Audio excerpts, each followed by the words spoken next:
Who is Liz? Who am I? How do you not lose my money? Who wants to invest in a hair salon? Nobody would. If it doesn't work on paper, it sure as fuck ain't gonna work in real life. We've got to start with the numbers part of it. Every hairstylist I know has health issues. He is talking about his hand really hurting. At this rate, it's not sustainable. If you are still where you're at in 1 year, we all failed.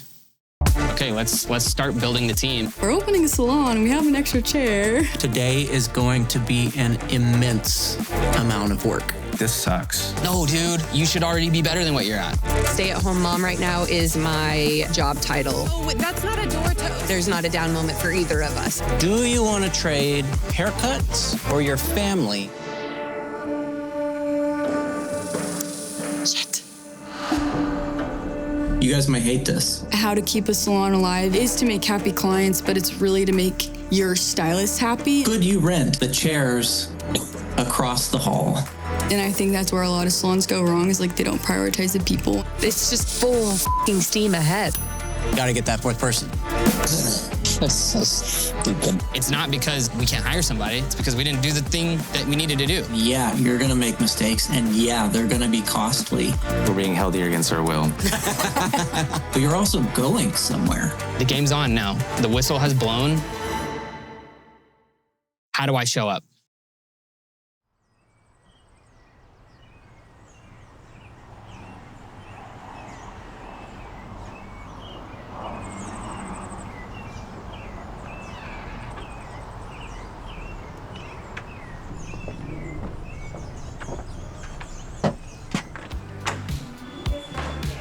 What's up, dude? Howdy. What you working on? Inventory that isn't blocking how I want it to. So, Oh, yeah. I'm just gonna put this right here for right now, if that's okay. Okay. So yeah, I know you got more clients today, so appreciate you taking a couple minutes. Wanted to get some updates on Third Place. Do a little bit of B-roll. Would love to get some clips with Dawson to also just like track your financial progress. I know we need to do some manual journals. I don't have time for Do this. some journal entries for your Question. quick. How's it feel to be on this side of the camera? How's the documentary going? How's editing? How's the financial planning of the documentary? Do you have any more clients? You know, this is not exactly what I do to you. Oh, God.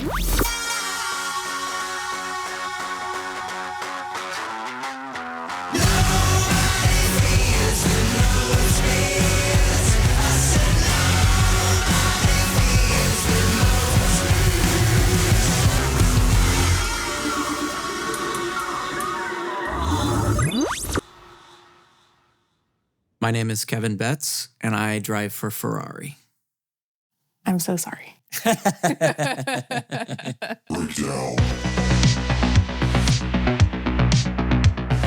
going to teach you how to start a business. Lesson 41.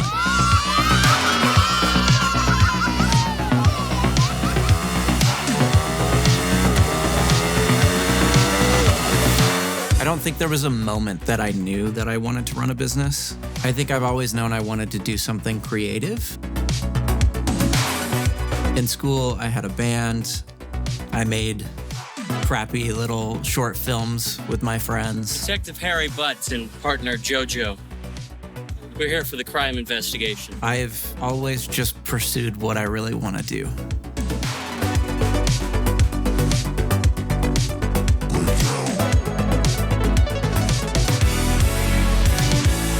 I remember my friends in high school saying, what college they were going to, what they were going to study, what they wanted to do with their lives. And I was like, I'm going to be a rock star.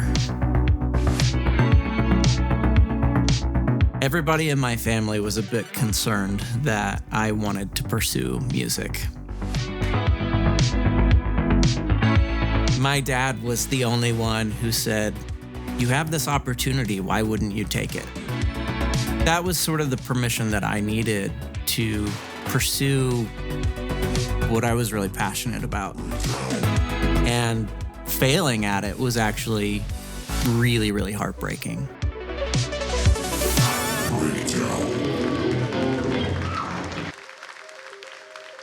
I thought, man, I'm such an idiot. Why did I think this was possible? I should just try to do what everybody else does. I should try to go get a job and just live that life. And, I went back to school and I studied really hard and I got a 4.0 GPA. And that was about the time that coffee came into my life. People had been telling me, oh, you should get into roasting. You're so passionate about coffee, you should try roasting. And I was like, no, I'm not going to start roasting because if I do, I know what's going to happen. I'm going to want to drop out of school and pursue it. And I started roasting coffee on my back porch. And I knew I had to give it a shot again.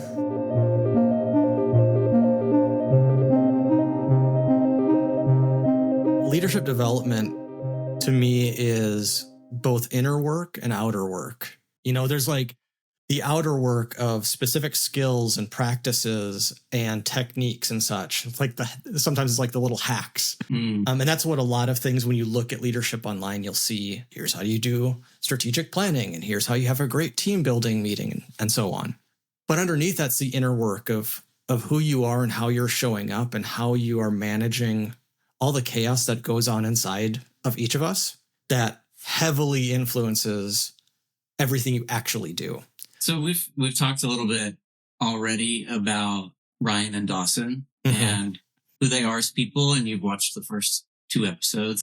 So far what I've done is I've kind of been leading them through these exercises where we improve aspects of their business and really lay a strong foundation so that when they grow, they have everything they need to like grow well. But when it comes to leadership, I feel like personally, not one of my strongest skill sets. In my experience, most leaders who would like self-describe themselves as like, I am a great leader, probably are deluding themselves just a little bit. Nobody gets it right all the time. No one. Anyone who tells you to do are either just lying to look good or they're probably leaving like bodies in their wake and no one's telling them or they're not listening. Okay, so 3rd place. You guys been there? Been the first and second, but not 3rd base. Okay, so in terms of hiring, do you guys have questions or like? I've been writing down a lot of like interview questions.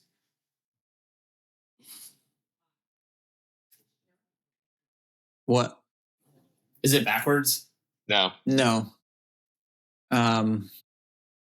Okay. The ADV moment right now is crazy. Yeah, okay. It is. Yeah. If someone is like excited about being hospitable and wants to do hair, like Ryan said, like we can make them into a really good hairdresser, but we find a badass hairdresser who like doesn't give a shit about people or like hospitality. Like that's not really what we want, Yeah, I'd almost like do almost like a 2-part or like a 2 interview kind of situation where the first one is like, let's just get to know each other. Let's hang out for a little bit. I still think like some logistics in the first round would be good. Cause if like we do that whole thing, we find out they're awesome, but they only want to work one day. We're like, well, that sucks. Like we were banking on that, but you don't want to waste your time or somebody else's time if they're not a good fit for the details of the position. And then your second interview is usually where you're going to, It's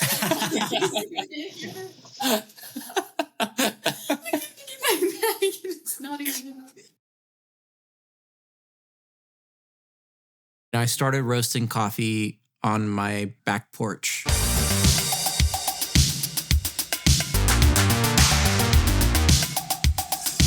I bagged those coffees up and sold it to friends and family, and then I had the opportunity to sell them on the shelves of the coffee shop that I worked at.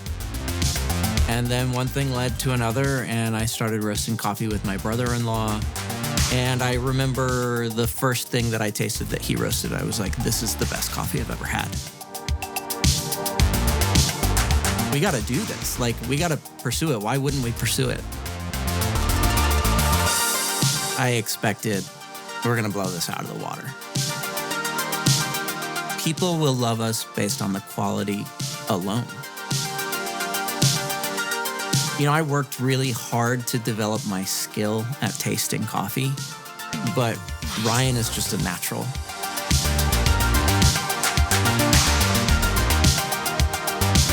I remember tasting side by side with him, and he would tell me something that he was tasting, and I would be like, I don't know. And then like 20 minutes later, I would taste it, and I was like, oh, I get that now. The early years were really fun, but really hard. Any demand that Novel had, I was there to fill. Over time, we continued to grow. Our reputation grew. There were a lot of lessons to learn, both in terms of improving our quality, but also just business.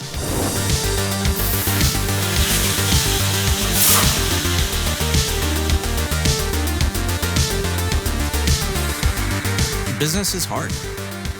It's that love for what you're doing that makes it worth it.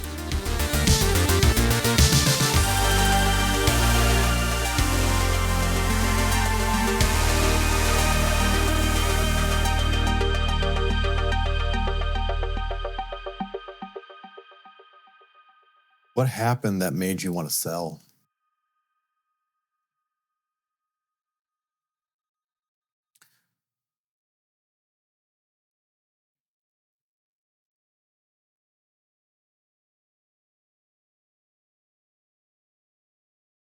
So, should we address the elephant in the room? Ryan's getting jacked. I know. He's taking up a lot more room on the couch than he used to. Look at his shoulders. Look how broad he is. Dang, bruh. You don't understand, Kevin. He's been going in on this bit for like so long to where like some of my clients have like picked up on it. It's so funny. And I'm like, I'm going to wear long sleeves from here on out. They're not going to I'm not fit. even They're not going to fit. You're going to have to buy new ones. So, building out the team. Now we're talking about fourth person, and then that will be fifth person, sixth. I don't know how much thought you've given to like how you want to show up as a leader. I really wanted to put you guys in touch with somebody who is excellent at this and does this all day. So you're going to be talking to Ben Whipperman. He is an executive coach. He trains corporate execs. I don't know what he's going to talk about today, so I'm going to be kind of learning with you. Sweet. I'm Ben. I'm in far north Fort Worth. It's my wife, Lindsay, and I. We've got our 2 dogs who are sleeping next to me. All of my work is around developing leaders. And if we do it right, it also just helps everywhere you show up, just be the best you can be. What I want to get is some clarity just around what you think will be useful for you. Ben was very adamant that I don't get to tell you what to do this time around. So Thank God. Yeah. Thank you. Yeah, about time. Is there anything in particular you want to make sure that you get out of this conversation, or anything you're really curious about? I've never been in a position of leadership, just wanting to like figure out like, I guess like the general like basics of that. Yeah, I mean, obviously, like kind of being a leader is like you do kind of grow into that. I've been in a somewhat leadership position before, and there were some things that I feel like I did well, but a lot of things I feel like I didn't do well. Ryan, you have some experience to draw on. And Dawson, I would just encourage you to keep in mind, like you've also seen leadership in all kinds of ways, in all kinds of contexts. When you're like thinking about what's like how third place is evolving and moving more into leadership, could you say a little bit about what that means to you? I think the one thing that I would like to embody is like the communication aspect. Like there's no room for like, well, what did he mean by this? Like, why did he say that? Mm-hmm. Yeah, I guess for me, like I think a lot of like really just want to provide people with like more so guidance than being like a boss. It's like I just want to be there. It's like if you need something, I'm here to help, and kind of be able to be more like hands off in a way, I guess. It sounds like what I see from you just in how you run your business kind of is probably just a through line for both of you. The concern and the awareness of everyone else's experience. It's healthy to be able to recognize the needs around you and to find your place in that. Like that's good. And it's really easy to get tangled up and lost. And so you sort of lose yourself. being able to have a more grounded place to operate from more often can sort of give you a solid foundation in all kinds of spots. The way that I like to do that work is by starting with values. What I want to do is pick some words that really resonate for you and then actually really define them. I'll use mine as an example. My two, and I've got them right in front of me, are love and courage. What does love look like in action? Like when I am embodying that, when I'm living that, what's it look like? What's it look like when I'm outside of that? I catch myself getting judgmental with other people. That's when I'm outside of love. Getting like really behavioral with what it looks like and turning it into more of like an anchor point, like a compass. When you're in the middle of like a tough conversation and your brain starts firing up, like your emotions start firing up, you can be like, what's love look like right now? When you're facing a really difficult decision and there's not like a clear, easy answer, like most of the decisions y'all are looking at, you can think about like, if I think about this through my values, what does that tell me? The other thing I want you all to do is to try journaling. As a very broad leadership tactic, keeping a journal is a great way to increase your intentionality and your self-awareness. One approach would be like looking forward. Where can these values come out? Where could they help me? Or where is it going to be tough? You could also look backwards instead. Where did they show up? That's the practice. Guys, what you're doing, this is why I do this work. People imagining what's possible and thinking about making a better world for others, there's nothing better than that. And so to be able to support people in that work is amazing. Everything was really built around the product. Produce the best product possible. And the business was really just sort of pieced around that. That meant that there were just some things that we screwed up along the way. There's just so many other lessons that I learned during that time that I had to learn all of them the hard way. I was going through every wall head first. After a while, it just really gets pretty tiring. Midway through my career, I was just totally burnt out. I would wake up in the mornings and just lay in bed. And I couldn't get out of bed. There's so much about it that I didn't anticipate in terms of how hard it would be and the toll that it would take. And so eventually, my entire passion for my craft just died. And that's a crazy thing. Like my wife will tell you, there were moments in time where she could tell that I was tuning out and she would be like, you're just thinking about coffee right now, aren't you? It was such an all-consuming thing for me. Everybody in my life knew me as the coffee guy.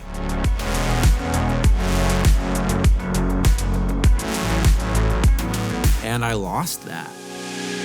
And it never came back.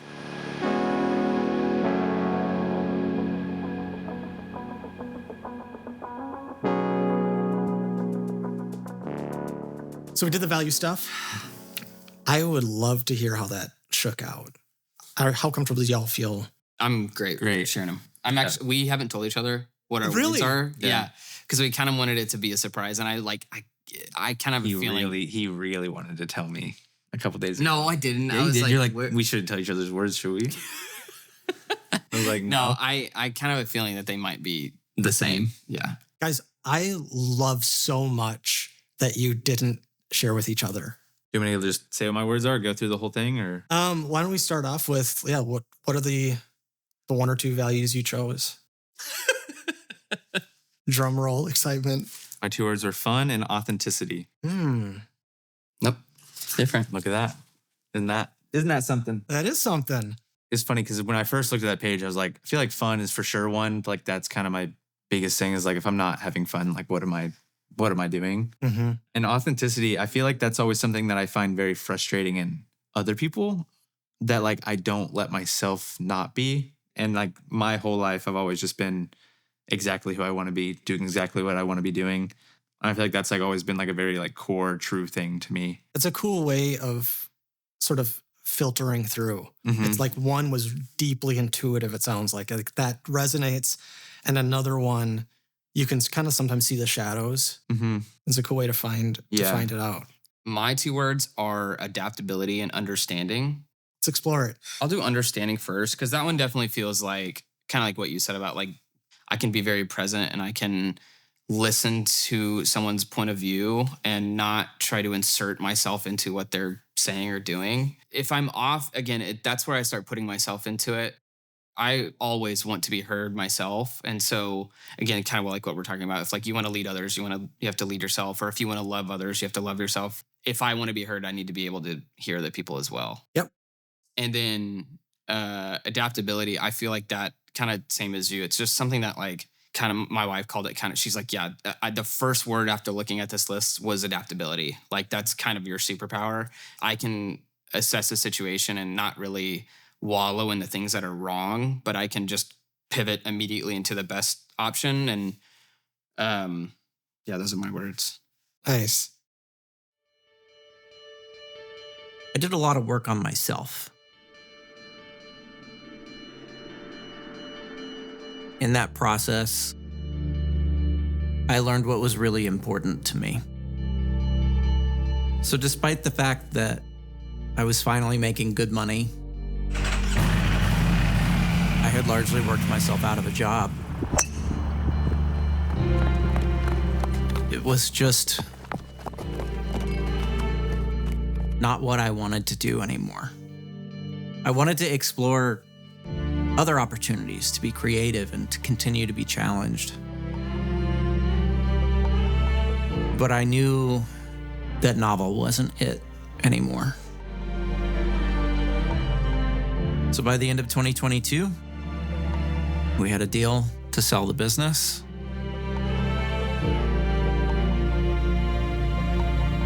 And then I had to figure out what was next.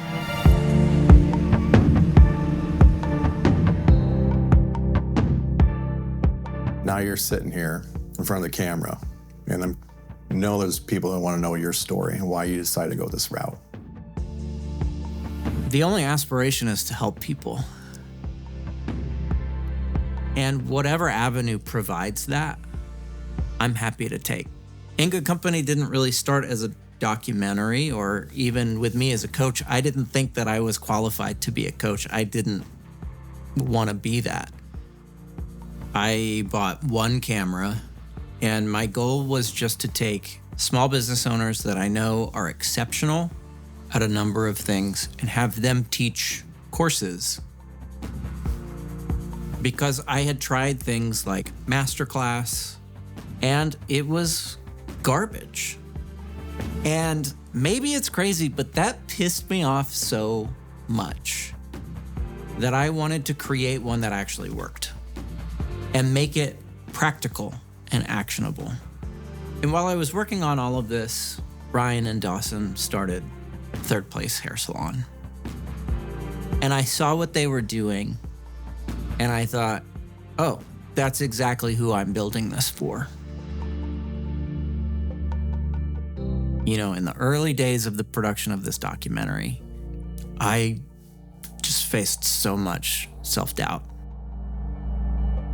What the fuck do I know about making a documentary? What can I teach people about running a business? And Kelly said, I don't believe in anything, but I believe in you. And that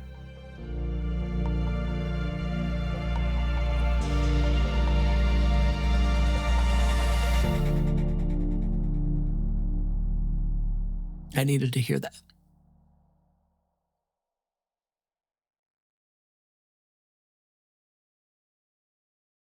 We talked through your values after articulating them out and paying more attention to them. What have you noticed since then? I think sitting in like the feeling of like how I just operate in a day and sitting in my feelings a little bit more versus like I just have so much stuff going on in my life right now where it's like I am redlining all day and just like not sitting and like thinking about it. It's like, this is what I'm doing right now. This is what I'm going to do next. I'm going to slam some food and then I got to go do this. It's like I move so fast that I don't give myself the time to sit in anything. But I feel like I sat in my thoughts way more and like didn't just drown out my thoughts with the podcast or music. I feel like I've just thought a lot more about like, how do I feel with my day? Why do I feel like this? Like, what does this mean? What are the things that are important to me? Yeah, I think it's just, I've thought about it a lot more, given it a lot more weight that I don't ever give. Giving yourself the permission in whatever form that looks like, that's huge. Because, yeah, there's always so many demands. There's always so many places and what can start to feel like there's nothing to give. And you're holding on to a little bit of room, whatever form that takes. Yeah, honestly, the biggest takeaway I got from journaling was that I sat down to think about it. Yeah. And it was like, yeah, I wrote it down, but it was really just a pathway for me to like open up my brain more. Yeah. I journaled twice. And the 2 times that I did, kind of similar to him, it was like I was frustrated with something. Because I'm very self-critical. I'm always going to kind of go towards like the things I didn't do well rather than what I did. And so I feel like for me, it'd be good to kind of like write down the things that like I didn't align with these values today, but here's where I also aligned with that. And so the 2 times that I journaled, I did that. I got out my frustration or my like embarrassment or whatever. And then I went through like, okay, well, why did I feel that way based off these things? And it helped me really like be able to articulate and work through it a lot quicker. And again, like align with the values that I have. This values work is like cornerstone, foundational. It's the solid ground by which you do everything else. As a leader, there's all kinds of skills and there's all kinds of moments and such. And sometimes that's very like what you do is there is a right way to do it and it's logical. This grounding is what sets you in a place to act in alignment, act accordingly, to be authentic wherever you're at. What is your reason for being? What is my reason for being? Shit. Like for me, it's helping. You know, I've been very fortunate in that I've made good money, both through the business and selling the business. I've had a lot of time. I've gotten to do amazing things. And ultimately, the ones that are self-serving wind up not really being that enjoyable. Ultimately, I don't think we exist for our own purpose. I know how hard it was for me to run a business, to stumble through all of these lessons, to learn things painfully. And if I can help people not have that experience and stay in love with what they really care about, that's my reason for being. That's my reason for continuing to be. That's why I'm doing all of this. You know, I've had people who were like, I didn't understand what was wrong with my business, why it was so hard until I watched the documentary and I saw myself in that position and realized I didn't have a financial model. It's cool to help people have that experience, to shave off years of pain and heartache and allow people to pursue what's meaningful to them. I love this. Like I love this for us, and I'm like so excited for like to be doing this with my best friend too, and like be thinking about. Shut up. Take it. Thanks, Ryan. Thanks, Ryan. Tell me more. Yes. Okay, that's your cue. Yeah, keep going. Yeah, it's like we're going past just like accounting or being bosses or whatever. It's like we're actually like doing the work to be better people together, and that to me is like really, really special. Yeah, so it is really cool.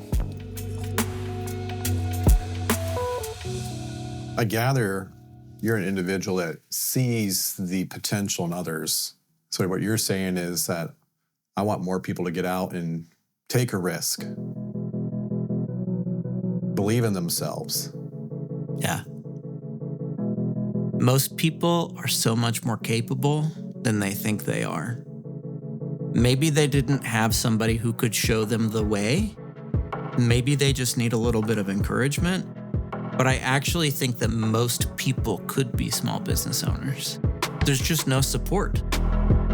And there's no safety net. And it's confusing. And it feels like life or death. And so people don't touch it. I would love to make it more accessible for people.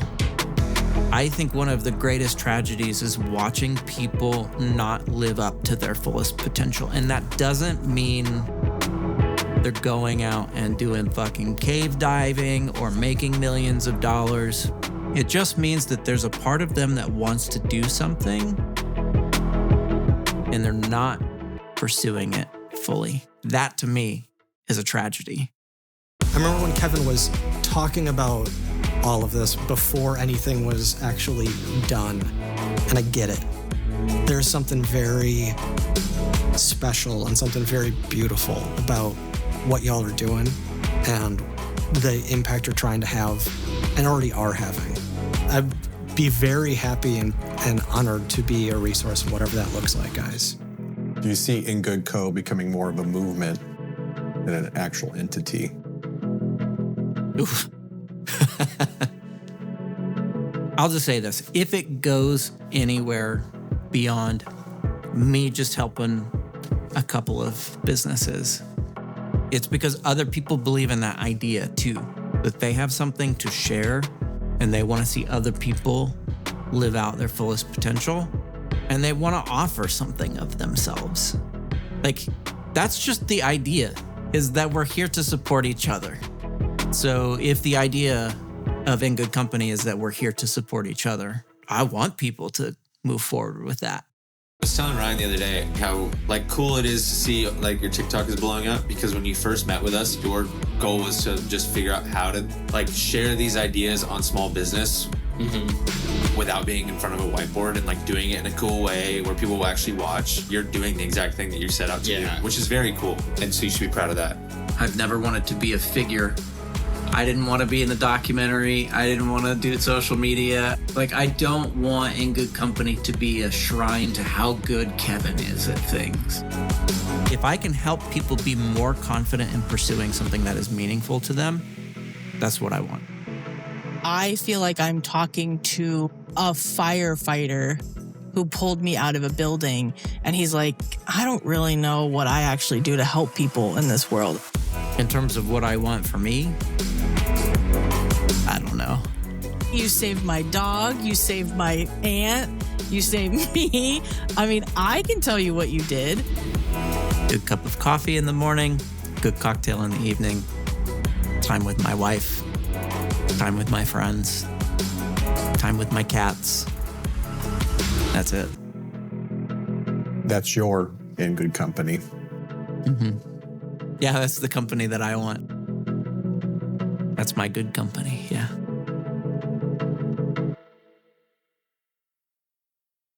I hate eating pizza on camera so much. This is another just for Kevin's private collection of footage. Yeah, no, Kevin, he does love this kind of stuff. Yep, those dark days. Daddy needs a high. Pizza real.